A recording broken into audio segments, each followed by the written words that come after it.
Tendance Ouest sur les traces du conquérant en Normandie et en Angleterre du 3 au 14 octobre. Tendance Ouest. Avec le soleil dans le visage ici à Rouen, tout près de la cathédrale, dans un très beau lieu, la maison et l'office du tourisme de Rouen, dans l'atelier Claude Monet. Deuxième étape, effectivement, Wilfried, de cette tournée sur les traces du conquérant pendant 15 jours jusqu'au 14 octobre prochain. Et pour cause, on fête cette année le 950e anniversaire de la bataille d'Hastings dans le sud anglais. Et nous avons décidé donc de faire étape à Rouen aujourd'hui. C'est parti. Et alors pour commencer cette émission, nous avons la chance de vous accueillir. Jacques Tanguy, vous êtes la référence historique à Rouen, si on peut dire. Bonjour. Bonjour. À vos côtés, Hélène Boyel-Dieu, qui représente aujourd'hui l'Armitière, une librairie incontournable dans la cité. Bonjour. Bonjour. Guy Pessiot, également président de l'Office de tourisme de Rouen. En face de vous, à vos côtés. Bonjour. Et puis Sylvain Vavran qui viendra nous expliquer son activité de plasticien taxidermiste. Bonjour. Bonjour. Alors Jacques Tanguy, on commence par vous parce que d'abord on veut connaître quel est le lien entre Guillaume le Conquérant et Rouen, tout simplement. Les liens sont quand même assez importants parce qu'il est mort à Rouen, bien sûr, et c'est peut-être le point le plus important. Il est mort à Rouen, mais aussi, il avait son château à Rouen. Le principal château des ducs de Normandie, depuis Richard Ier certainement, son ancêtre, était un grand château qui n'existe plus du tout. Il n'y a même plus une pierre qui en reste. Ce château, on l'appelait la Haute Tour. C'était un grand donjon de pierre, c'était même certainement l'un des tout premiers donjons de pierre de l'histoire. On dit souvent même le premier avant les donjons de pierre de Fulquedera dans la vallée de la Loire. Et ce château a laissé seulement comme trace le nom de deux places de Rouen, qu'on appelle pour l'une la Haute Vieille Tour et l'autre la Basse Vieille Tour. Alors Guy Pessiot, est-ce qu'il y a d'autres liens? Peut-être la crypte aussi en face à la cathédrale. Vous suivez forcément, vous qui êtes intéressé par le lien entre le passé et le présent au niveau de votre présidence de l'Office de tourisme. Oui, effectivement, nous sommes une ville de Rouen connue pour son passé, pour son histoire.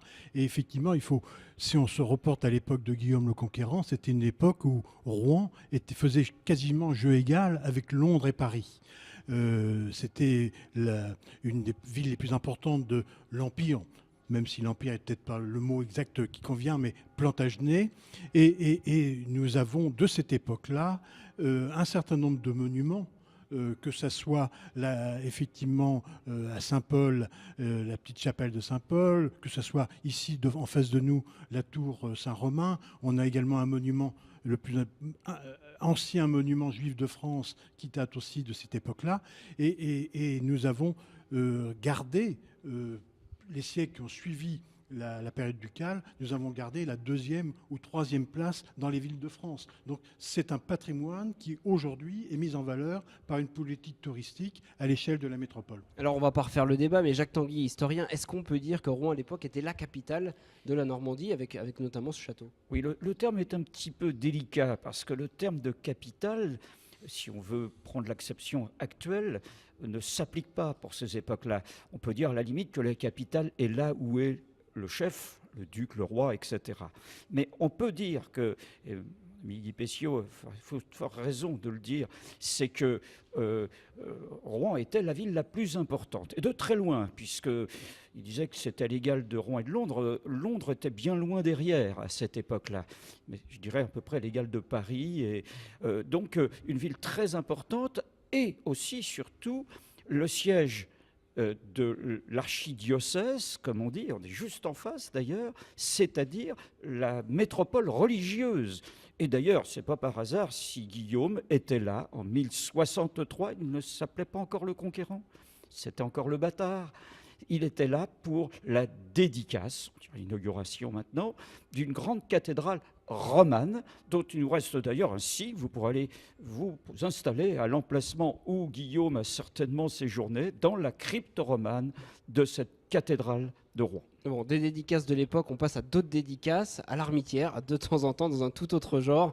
On est donc dans la librairie emblématique un peu de Rouen, l'une des plus grandes de Normandie. Et Hélène Boyel-Dieu, c'est pour ça qu'on a souhaité vous faire venir. Si vous êtes responsable communication donc de l'Armitière, c'est bien ça, vous êtes incontournable en Normandie finalement. On est la plus grande librairie indépendante à Rouen, ça c'est indéniable.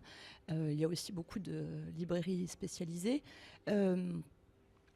On a là, pour être en phase avec le sujet, un grand rayon histoire. On a un étage qui est consacré aux essais, dont l'histoire, mais aussi un grand rayon régionalisme, donc qui fait écho au rayon histoire pour ce sujet. Et alors quand le public entre chez vous, on va plutôt chercher des livres sur Jeanne d'Arc ou des livres sur Guillaume le Conquérant? Qu'est-ce qu'on demande? Les deux. Je crois que il n'y a pas... Enfin, voilà. Les gens viennent chercher les deux. Guillaume le Conquérant également. Guy Pessiot, Oui, non, effectivement, président de l'Office de tourisme. nous avons choisi avec le président de la métropole de mettre en avant les fondamentaux. Vous savez, il faut, quand on veut travailler l'attractivité d'un territoire, d'une destination, il faut partir de ce que les gens connaissent en France et à l'étranger. Et la personnalité la plus connue à Rouen, c'est Jeanne d'Arc, et de très loin, d'où le travail que nous avons fait autour de l'historial Jeanne d'Arc, autour d'un circuit Jeanne d'Arc dans la ville, même un panorama Rouen 1431.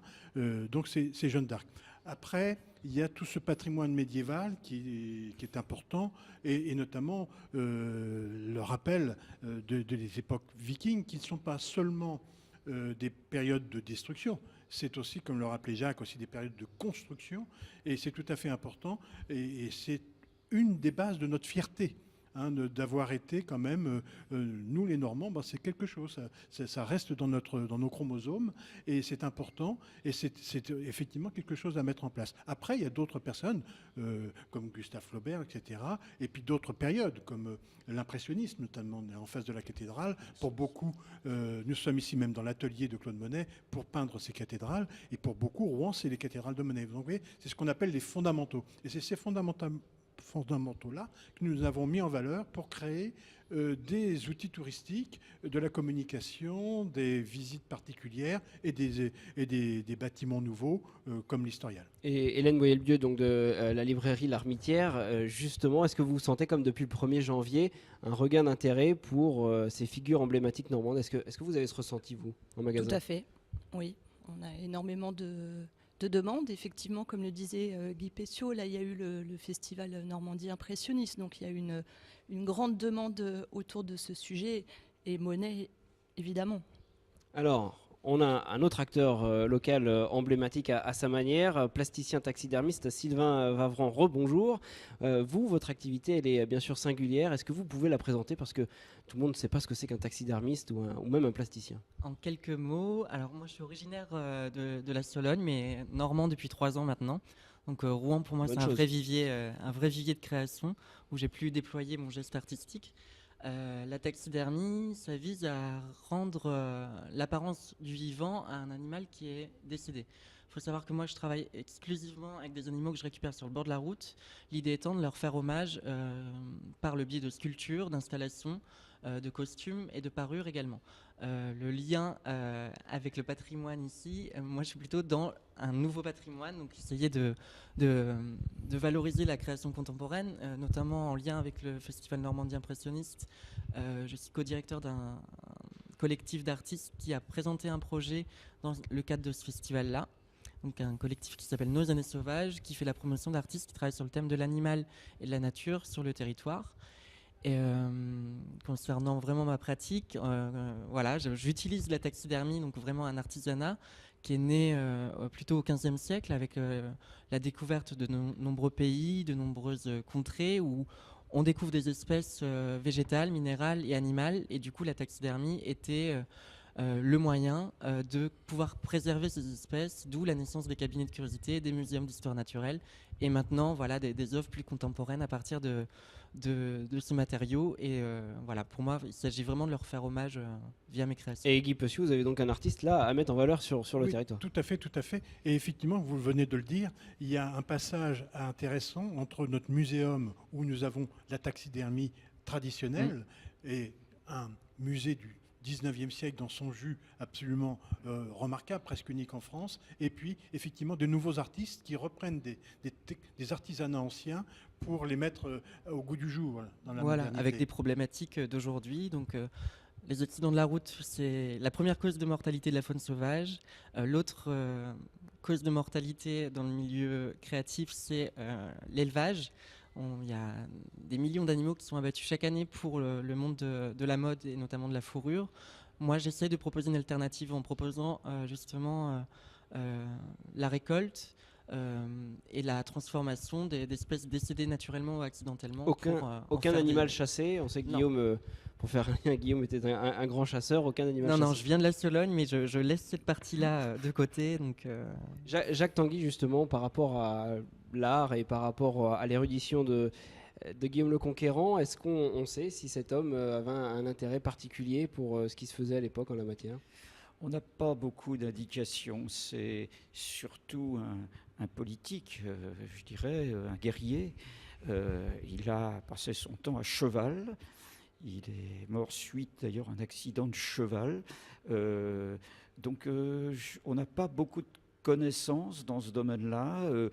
On sait qu'il a quand même aidé l'implantation d'églises et d'abbayes, mais ça, je dirais, c'est plus politique purement qu'artistique quand il a favorisé la construction de la cathédrale, par exemple, la reconstruction d'une nouvelle cathédrale romane. C'est plus un acte politique, je pense, qu'un acte purement artistique de sa part.